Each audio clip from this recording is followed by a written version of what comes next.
I got a strange going on out here. Something just killed my dog. Something killed your dog?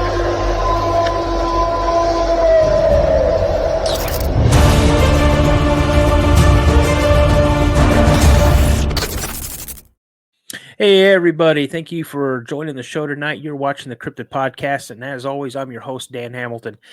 You guys, tonight I got a really interesting encounter. I have Wayne with us tonight in Twisp, Washington, back in 1985, the day after Christmas, so December 26th. Wayne was out muzzleloading, hunting for deer when he had his encounter. So without further ado, let's welcome Wayne to the show. Hey, Wayne, how's it going? Good, good. Doing good? Doing good. Right on. So you know what? Why don't you just go ahead and jump right on in to your encounter, kind of let us know what was going on. Okay. And take it away. It was quite a day. It was the day after Christmas, and we had driven over there, my buddy and I, and doing an either sexed muzzleload hunt. And so we went to this area where they had a feeding field in the wintertime for the deer and the elk across the road. And then on top of the mountain, on the other side of the road, was the area that we could hunt. And so we parked the truck in about 3 feet of snow and got out of the truck, and just instantly deer were everywhere. And my friend and I, he didn't have a muzzleloader, so he was using mine. So I said, Brad, I said, there's a deer right there. You want to shoot him? And boom, he shot him. And we dragged the deer down to the truck and dressed it out. And I mean, it was early in the morning. And I said, well, I'm going to take off and I'm going to go to the top of the mountain and just kind of do some exploring. And so I took off and got up to a bench on the side of this mountain where there was ponderosa pine, and it was beautiful. Went through the bench, kept climbing up on the bald mountainside of the mountain, and got to the top. It was kind of interesting too, Dan. As I'm getting to the top, it was so steep, I had my rifle on my back, and I'm leaned forward, climbing up the side of this mountain in deep snow. And I look to my right, and there is a Navy jet with 2 pilots turned sideways, and they're waving at me. And I was like, wow, and then I thought, oh, I better hunker down. And sure enough, the blast came over the top, and that would have made for a great day right there. So I get to the top and looking at the view and stuff, and it was just beautiful, and thought, okay, I need to come down. So I was coming down to that bench, but instead of going the way I came up, I decided to go off to the side. And as I looked down the side of this mountain, there was a creek down there. And I thought, okay, I'll just make my way down to the creek. And it was pretty steep. So I was doing a 45 one way and then turning 45, in this deep snow. And it took me about 20, 30 minutes to get to the bottom to this creek. And before I bailed off the side, I was standing underneath a yellow pine, and a broken off limb was above my head. And I get to the creek, and it starts snowing pretty good, big flakes. So I thought, okay, there's a little fir tree just on the other side of the creek. So I made my way across the creek and tucked in underneath this fir tree. And I'm checking my powder on my muzzleloader, making sure everything's dry, didn't get wet or anything. And I'm sitting there and I'm looking up the side of the mountain as to where I came down. And I see this man standing by the same ponderosa tree that I was standing under. And since it was a muzzleload season, you had these muzzleloaders that had camps around, and a lot of them dress in the period piece. So I thought it was just a muzzleloading guy, a mountain man with a fur coat, But I'm looking at him because it was quite a ways away, and he had white on top of his head, white on his shoulders, The snow was coming down, and the rest of him was just brown gray. But I'm going, man, he's a big guy, because the limb I was standing under is hitting him in the shoulder. And I'm like going, that's the same limb. So I'm like going, what in the world is that? Is that really a man? And I looked down at my muzzleloader, and what took me what seemed 20, 30, 45 minutes to zigzag down that hill, within under a minute, this creature was standing across from me, across the creek, 20, 25 feet away, no trees obstructing. And he squats down like a toddler, you know, when they can squat and their rear hits the ground, their knees are up by their ears. Mm-hmm. He squats down like that, and he puts his hand, this massive hand, in the creek and starts drinking water. And I'm at this point, Dan, and I grew up in the mountain. I grew up in a small town in Eastern Oregon, 640 people. Not much to do except play in the mountains, right? Yeah, exactly. And I can't tell you the surreal feeling, the terror. Well, it was surreal. It was, what am I seeing? The next thing in my mind is, I've only got one shot in this muzzleloader. Mm-hmm. And I'm like going, and I'm thinking, you know, I don't want to shoot this thing, you know, unless he comes at me, I guess. But I looked down at my gun, and I'm literally shaking. And he looks up at me, and he had no hair on his face. It was black, shiny leather. He stood up, probably, I'm going to say 8 feet tall, easy, because that limb was above my head, and that was hitting him in the shoulder. And I saw the whites of his eyes. He didn't show his teeth or anything like that at me. We just stood there for what seemed to be an eternity, but was probably 5, 10, 15 seconds. And then he took off in these massive strides to the left, up the creek, and it was covered in timber about, I don't know, 30 yards up the creek, and he was gone in probably 5 or 6 strides. And I'm still standing there shaking. And all I could think of was, I got to make it to the truck. I got to make it to the truck. So I turned, I just started headed down the creek. I got to the truck, discharged my weapon into the snowbank, threw the gun in the truck, got in the truck, turned the heater on. My friend Brad was behind the truck, and he comes walking up, opens the door, and he was an undercover cop for Seattle. And he goes, what's wrong? And I'm sitting there just shaking. And it was, I don't know how many minutes. He kept saying, Wayne, are you okay? Are you okay? And I'm like, man, I don't know, Brad. And he's like, what happened? Finally, I told him what happened. And it was, 3:30, 4 in the afternoon in December. So it's starting to get dark. And he goes, well, let's go back up there. And I go, no, I'm not going up there without a modern firearm. And that night in the hotel, he kept asking me over and over and over again, are you sure you saw? And I'm like, Brad, he was 20 feet away. And we marked off across the room, which was, I can't remember, 15 feet. I go, we were almost this close to each other.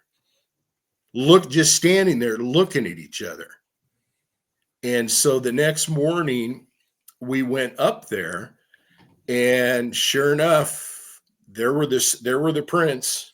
There were my 45-degree angles coming down the side of the mountain, and then his, I don't know, 7-8 foot strides, because I'm sure because it was pretty steep.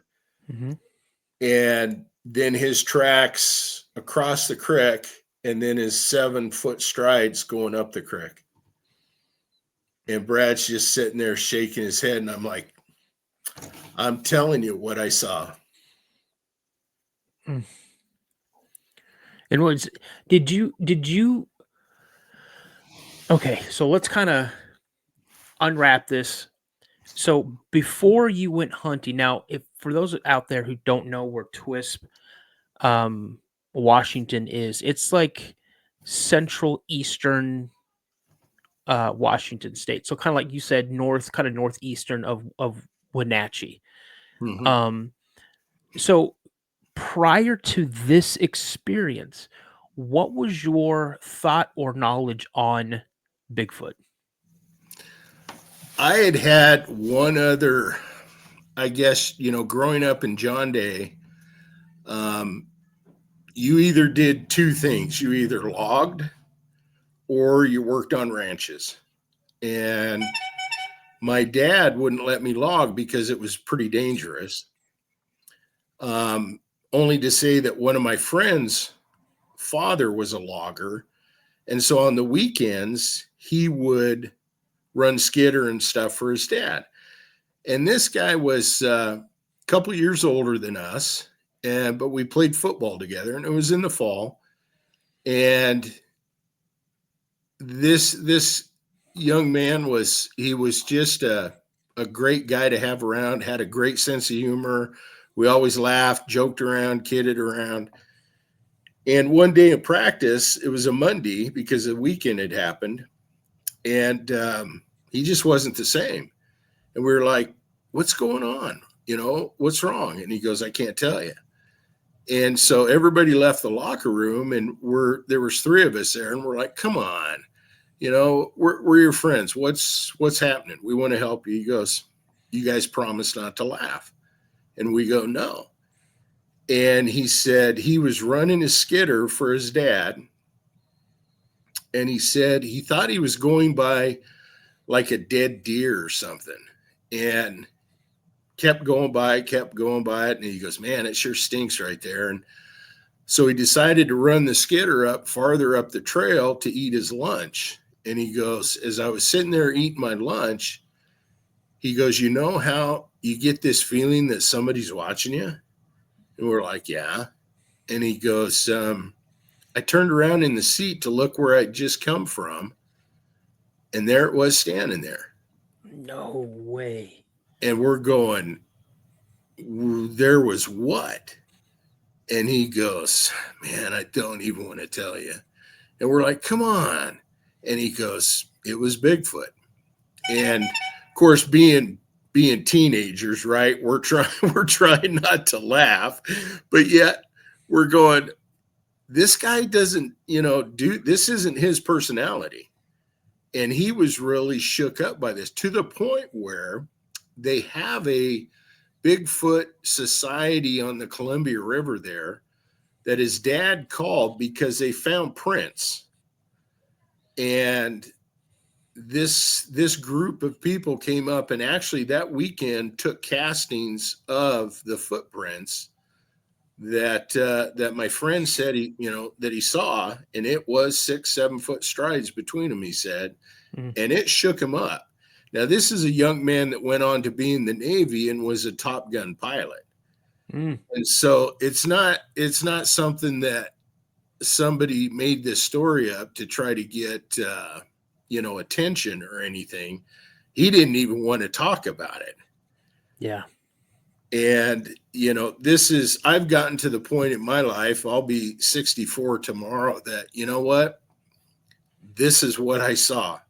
And you can tell when somebody has actually seen one. And there's been so many sightings now, Dan, that you're just going, it's not a myth. No,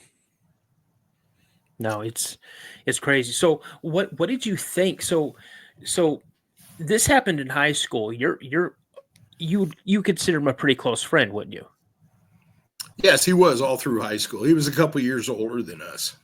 And one day he's goofing off and having a great time, being his old self. Saturday, Sunday passes by. You see him on Monday, and he's a changed man. And when he tells you Yeah. this, what was your reaction? Had you known about Bigfoot or the Well, myth sure. of Bigfoot?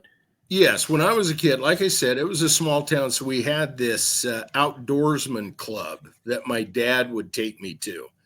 And I'll never forget as a young boy watching the one sighting of that female, Patterson Gimlin film. Patty. Yes, a Patterson Gimel film. And after that, because we camped every weekend, we went hunting, fishing. I ran a trap line when I was pretty young by myself up in the mountains. And it would cross my mind periodically about, we would joke and kid. But once my friend made that sighting, I was just like, I believed him instantly. In fact, the two other guys that were with me, they're like, yeah, he's telling you the truth. There's nothing about this story that the fact that they brought people out from the Columbia Gorge to take castings of it and record it and try to find hair samples. The thing about my sighting, Dan, is, and it could have been because of the winter, I don't know, but as close as I was to him, I didn't smell him.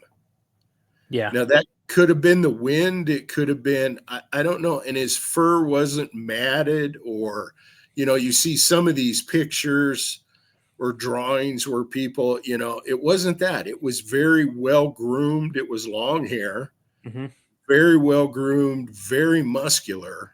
I mean, you're just going, I don't know if this 50 caliber would have stopped him. Oh, probably not.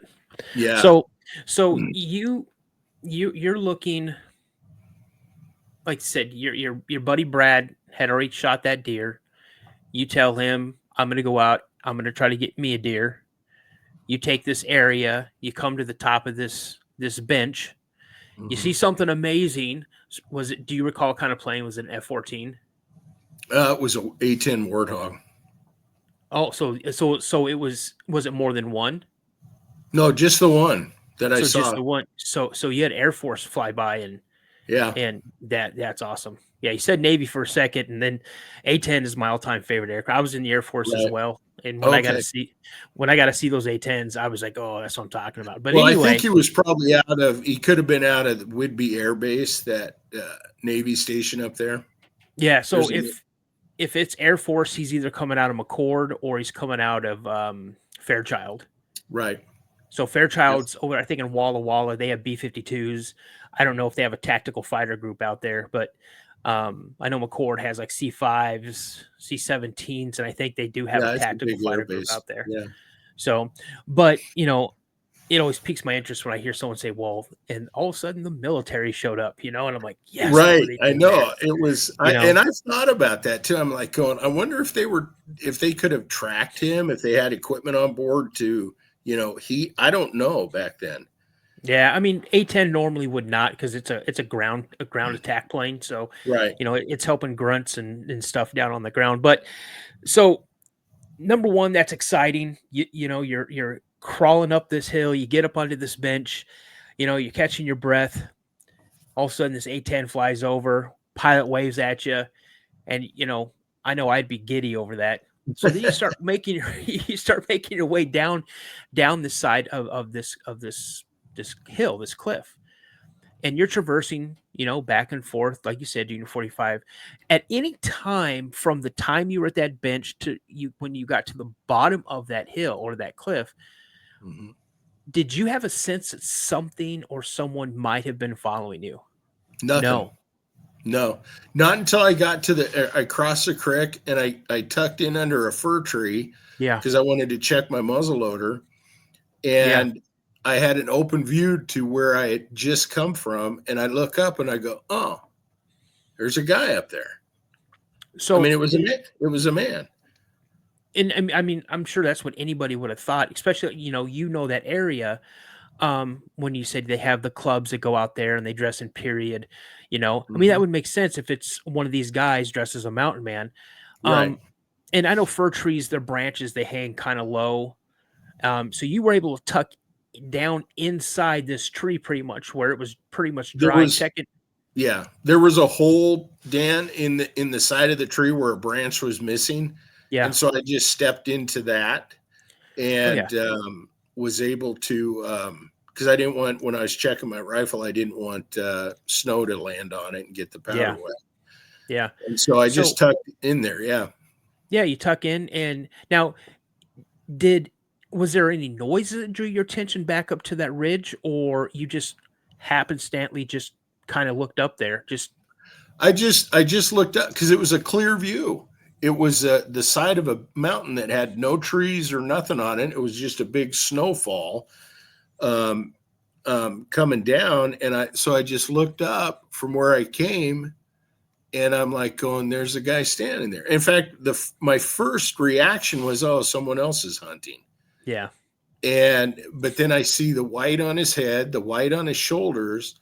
And that's when I looked and I'm going, okay, the limb that I was standing under, because those ponderosa pines, they grow without limbs for quite a ways. Yeah. And the limb that I was standing under is hitting him in the shoulder. And that's when I went, that guy's huge. Yeah, that's a big boy. So you go again, you look down for what you said seemed like a couple of seconds. You look back up, and now he's pretty much directly across the creek from you. Now, at this time, did you have any sense that he had already seen you from the top of that? So at that time, when he's squatting down and taking a drink of water, you feel he has no clue you're there. No clue I'm there whatsoever, because his attention is on drinking water, dipping this massive hand that had hair on the back of his hand, and it was leather on the front, and dipping it in the creek and pulling up, and he's bent over and he's drinking water like a toddler squats down. And that's when I started shaking. And I think that's probably what he heard was me rattling over there like a scared infant. Now, when you think that he heard you, did he stand immediately up, or was he still squatting and he kind of jerked his head over, or did he slowly turn his head over to look? Dan, he's straight across from me. So he doesn't have to jerk his head. He just has to lift his eyes up. Oh, no way. And that's what he did. And he lifted his head up. He's looking right at me, and he stood up probably, I don't know, a split second after that. And I think I startled him as much as he startled me. And I'm just standing there with my rifle, like this, shaking, going, what in the world? And he turns to his right, and boom, he's gone up the creek. Wow. But how many, you said a few seconds he covered? Oh, it was, it was, I looked down, I looked up, and he was gone. So when you get back, you talk to Brad, you guys go back, you tell him what's going on. Then you go back the next day. And when you went, and this is what I'm trying to get at, do you see at any time on your approach to that bench, did you see any tracks other than yours? Like he had fallen in behind you? He did, yeah. Yeah, that's what I'm thinking. So I'm not saying that I'm pretty sure he knew you were there. He just didn't know where you were. I think you're right. And because I've had quite a few years to think about this too. And there was so many deer, and guys were hunting, right? So there would have been gut piles everywhere. So you're looking at a food source that's phenomenal for something like that. Mm-hmm. And I'm like, it was a perfect storm for him to be there. And he was so silent too, Dan. It wasn't like he was clumping around making all kinds of noise. Yeah. It was, he moved unbelievably through that deep snow very quickly. Let's go back to how you described him. He had white on his shoulders. He had white on top of his head. Do you think that was snow, or was that the color of his hair? It was snow. No, it was snow. Wow. He was I mean, if I'm looking at a middle-aged Sasquatch, I would put him in that category. He was Wow. built so well, so I guess you can't say there's young and old, but he wasn't old. He was in the Yeah. prime of his life. Oh yeah. So if you're looking at it, their age versus our age, you'd probably say probably mid-20s to maybe mid-30s, right in Yep. that time frame. Yeah. About how wide do you think he was? Well, he was good 8 foot tall. I would say I couldn't even. He was built like Arnold Schwarzenegger, Wow. and you could see that under all that fur too.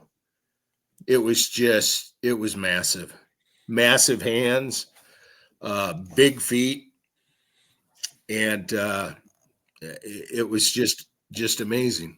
He But moved in like a '85, you didn't have cell phones. no. And here's the thing: you're out muzzle loading. You're out hunting with a muzzle loader. You're not really thinking about taking a camera out with you. No. So see, that's when I told my encounter. When I was 12 and I saw mine. I had someone in the comments of the podcast that I had done. I told my story on. You had a perfect opportunity to take pictures. Why didn't you take pictures? Because this was going on around property my dad had bought. And Okay. so, and it was a family unit. It was two juveniles, one that was probably like a late teen, early 20s, and then the father, and then the female, the big male and Mhm. the female. And we'd had encounters with them. I'd see glimpses of something, or something would be moved. Um, and they were like, why don't you take pictures? Well, you and I are cut from the same age group. If your dad says don't touch something, that's mine. You don't touch it. You know, Right. and he'd say, keep your such and such scratchers or your such and such skinners off of it, and then, you do what your dad said. But, I find your encounter and your sighting absolutely amazing. And for a while, I had to take a deep breath because I actually got kind of scared. you know, you're inside this fur and Oh you yeah. just look up and there it is. You look down and next thing you know, it's 20 to 25 feet directly across from you, and he has no clue you're there. Yep. I mean, what an amazing encounter. Let me ask you this. So if you had the opportunity to see one again, would you want to see one again? I I would if it was in a I don't know. I don't know, Dan. I think I would only to not I don't need verification of what I saw, but there's so much that is unknown about these creatures. It would have to be in some sort of controlled situation. Absolutely. Um, it sent chills down my spine that lasted for a long, long time. And I have a little dairy farm here in Emmett, and I don't get to spend much time out in the woods, and I'm okay with that. Yeah, I was going to ask you, since that encounter, has that changed the way you go about your daily business, or I would say your recreational time? Do you continue to go out and hunt? Do you continue I, to go out and yeah, fish? yeah, I definitely did that, especially with my son. We would go bird hunting and fishing and all those kind of things. But it was always in the back of my mind that there's something out there that we can't we most people can't wrap their mind around, and a lot of people think it's just a myth, and you're always on the lookout to see those unexpected things. Absolutely. So let me ask you this, and it's a question that's been asked a billion and one times. What do you think these things are? Well, after seeing after having this encounter, I've done a lot of things, and of course you hear all different kinds of theories of where they came from, and I have to go back to the Native Americans and the encounters that they had with these creatures. To say exactly what they are, Dan, and where they came from,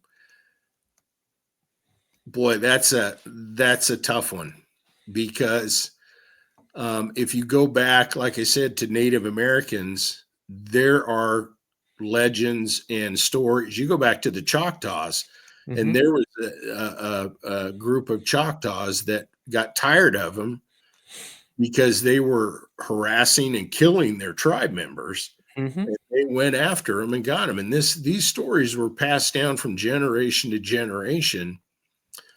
There's an island, what is it, up in Vancouver, that you either get to via boat or float plane, and a little village there, and I can't remember the name, but they'll tell you they've seen them walking down the street.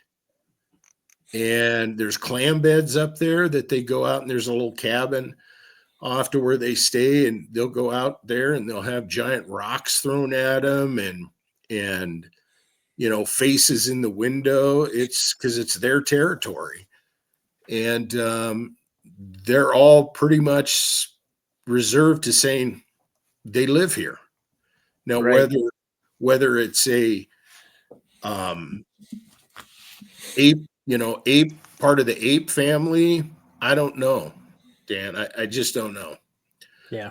I've heard everything from they're from a different dimension to aliens to there's all kinds of theories, and I'm like, until we actually do serious research on them and figure out what's going on with this group of cryptids, it's anybody's guess.